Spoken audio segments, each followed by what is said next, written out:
For decades, every physicist on Earth believed the universe was perfectly symmetrical, that nature couldn't tell left from right.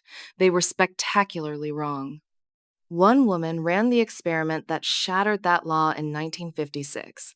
Her name was Chien-Shiung, and history almost erased her completely.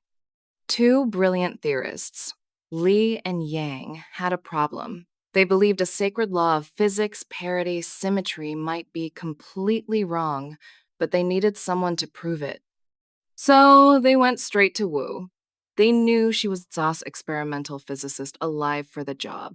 She said yes and immediately canceled her dream vacation to Europe.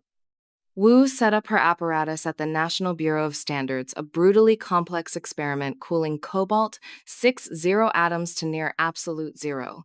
She wasn't assisting anyone, she was leading the charge. Then, on the 27th of December 1956, the data came in. The cobalt 60 atoms weren't firing electrons equally in all directions, they were biased, strongly, unmistakably biased. The universe had a handedness. Leftover right proven in a freezing government lab at midnight. Wu called her collaborators immediately. No one slept that night. Li and Yang heard the news within days and were stunned their theoretical guess had been right. But it was Wu's hands that proved it. Somehow, that part got quieter with every retelling. The Nobel Committee moved fast.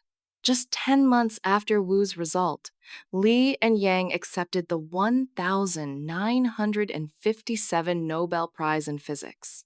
Wu's name was not in the press release. It wasn't a one-time oversight.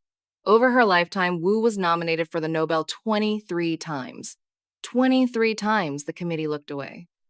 But history has a way of correcting itself. In 1978, Wu finally received the inaugural Wolf Prize, the scientific world's quiet admission that it had looked the other way for far too long. So ask yourself, how many other names did institutions bury? Subscribe now, and next, we uncover another hidden history that changed everything without getting the credit it deserved.